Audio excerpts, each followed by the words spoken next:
what's up YouTube? Ayun na, Uncle TV ulit. Nagbabalik ang inyong lingkod. Ayun ang video na to. Hatin natin ka Artist Life Update. Ayun subscribe po natin si Artist Life Update. Ilagay ko lang po sa ating description para mabisita niyo po ang kanyang channel.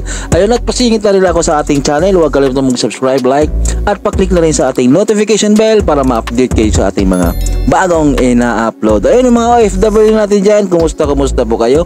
Sana po ay nasa mabuting kalagayan po kayo. Mag-ingat kayo lagi dyan po, mga kababayan natin. Ayun, wala na po patubig-tubig pa, silipin na natin to, baka masilip pa to ng iba. Ayun. Legit Dover Cards, meron po tayong good news and bad news na pag-uusapan patungkol po dito sa mga maiinit na issue dito po sa mundo ng show business, kung saan si Wally Bayola, ano na nga ba ang nangyari, no? Doon po sa kaso niya sa MTRCB. So pag-uusapan natin yan, ang lahat ng yan. But before that, if you haven't subscribed yet to my YouTube channel, please don't forget to like, share, and subscribe at hit mo na rin ang notification bell for more showbiz updates. Bago nga tayo magpatuloy sa ating mga updates ngayong araw, of course, nais ko magpasalamat sa lahat po ng mga viewers and subscribers po natin dito po sa ating pong YouTube channel. Maraming salamat po sa palagian ninyong panonood at pagsubaybay sa ating pong mga updates. Ngayon ay pag-uusapan po natin ito pong issue, no, na kung saan yun nga po, ay tuluyan na nga po na sinampahan ng kaso na criminal case itong si Ayon Perez at saka po si Vice Ganda. Laman po sila ngayon ng news feeds, laman sila ng social media dahil po sa pangyayaring ito. Talaga pong sobra po yung anxiety na ginadanas ngayon ni Vice maging ni Ayon dito po sa kaso na isinampa sa kanila ng isang grupo na nagsampa sa kanilang kaso patungkol nga sa cybercrime. Dahil nga po dito sa mga pangyayari ngayon sa buhay ni Vice Ganda ay pinag-iinitan po ng maraming mga netizen, lalo-lalo na mga followers po ni Vice Ganda, si Wally Bayola, na nagmura ng live post dito po sa kanilang noon time sa Sugod Bahay mga kapatid segment. So marami po talaga ang kumakalampag dito po sa MTRCB if ano na nga ba talaga ang nangyari dito po sa case na ito, no? So bago yan, pag-usapan natin tong bad news na dumating kung saan si Vice nga tsaka si Ayon po ay nagtungo na dito po sa Quezon City para po harapin ang kanilang cybercrime case. Television personality Vice Ganda alongside her real-life partner Ayon Perez found themselves facing charges under the Cybercrime Prevention Act of 2012. The case was filed before the Quezon City Prosecutor's Office on Monday, with the complaint being the relatively obscure kapisanan ng social media broadcaster ng Pilipinas. So ito po yung nag-file ng case dito po kay Vice Ganda, yung social media broadcaster. Meron pala talaga nitong, parang ngayon ko lang siya narinig na meron palang ganitong kapisanan, ano? So ibig sabihin, kung ito po ang nag-file ng case, maaari rin po silang matanggalan ng permiso para po mag-umere sa mga social media platform. In this particular case, Vice Ganda, born as Jose Marie Borja Becerral, and Perez, whose legal name is Benigno Perez, stand accused of breaching Section 6 of Republic Act number 10175. While the precise details remain undisclosed as of this writing, Attorney Mark Tolentino, representing the KSMB or Kapisanan ng Social Media Broadcaster ng Pilipinas Incorporated, indicated that the press conference is slated this coming Wednesday, September 13. So dahil po dito, talagang nagsanga-sanga na, no, yung kanilang issue, nagsanga-sanga na po yung suspension, tapos ngayon meron na naman silang kaso po sa cybercrime article or Section 6 Republic Act number 10175. So, Vice Ganda recently garnered significant attention due to the suspension of their noontime program, It's Showtime, by the Movie and Television Review and Classification Board, MTRCB. The suspension extends for duration 12 days airing and result from episode featuring Vice Ganda and consuming posting from a cake with fingers during one of the segment dubbed Isip Bata.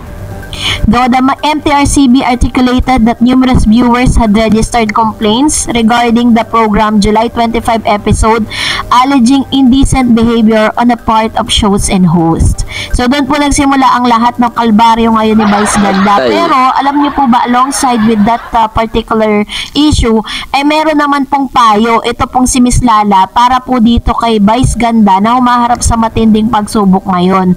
Sabi niya, Vice and Ayon, makakatulong ang sorry, sabi ni Lala. Ilang araw na rin na to. Wait, may ads. Wow! Finally, a lucky draw! Tumatakbo simula nang maglabas ang MTRCB ng kanilang desisyon sa 12 airing days sa It's Showtime.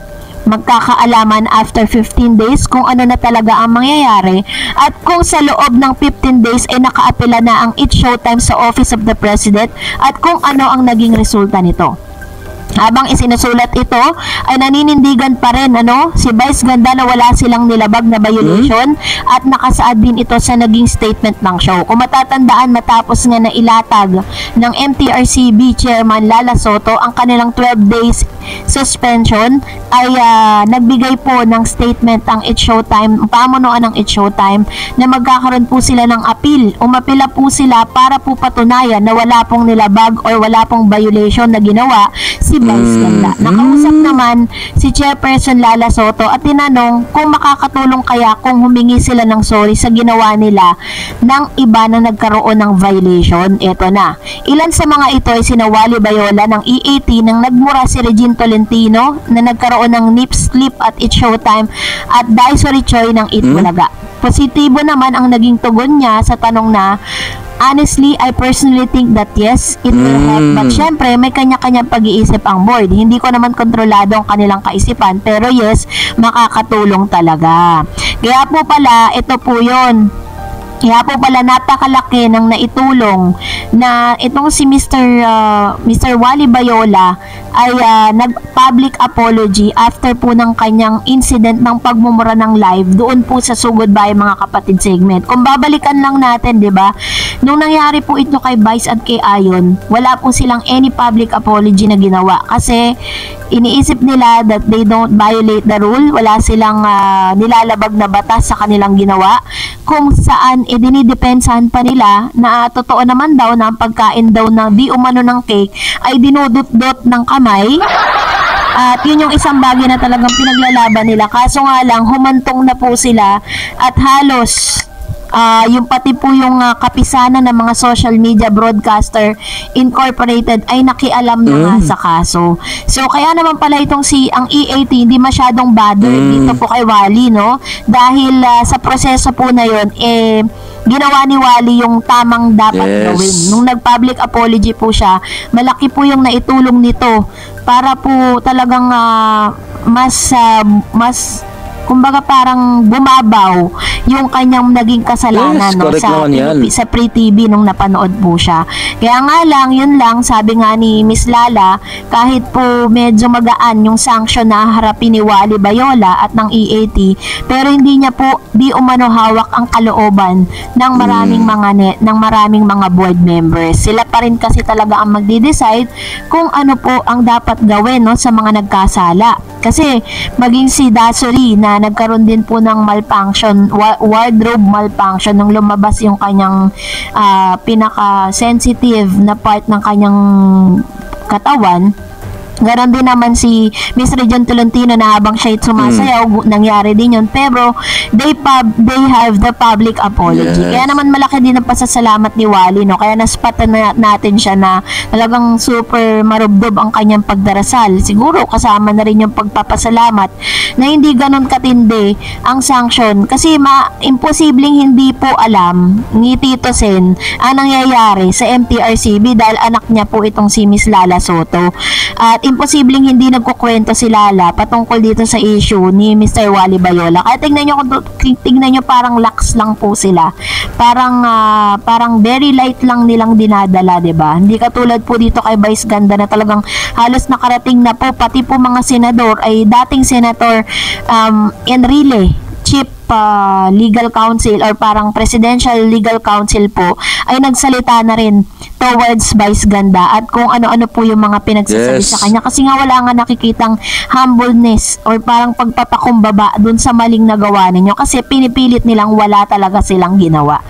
Kaya naman mabuti po at merong kaibigan si Wally na si Jose Manalo na siya pong nag-encourage dito po kay Wally na mag-public apology sa kanyang nagawa.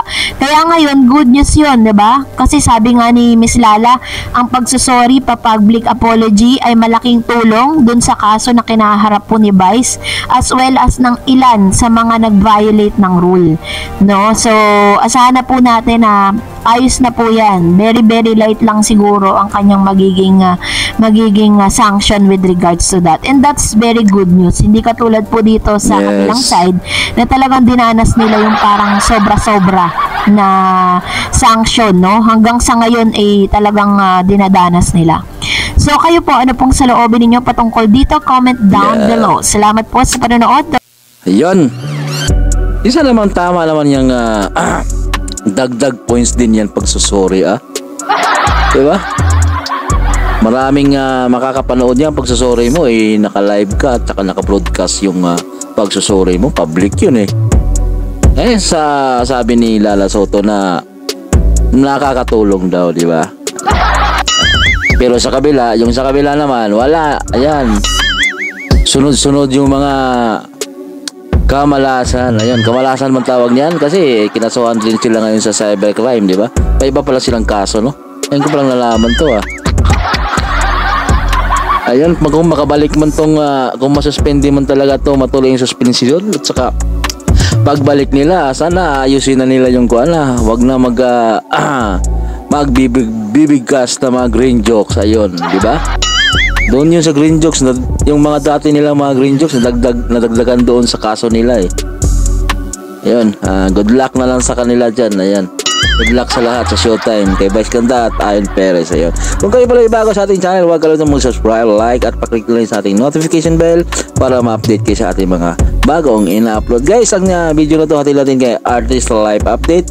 Pagka-subscribe ng kanyang channel, ilagay ko lang po sa description para mabisita niyo ang kanyang channel. Ayun guys, ingat po, God bless at keep safe po kung saan man kayo laging naroroon. Babush!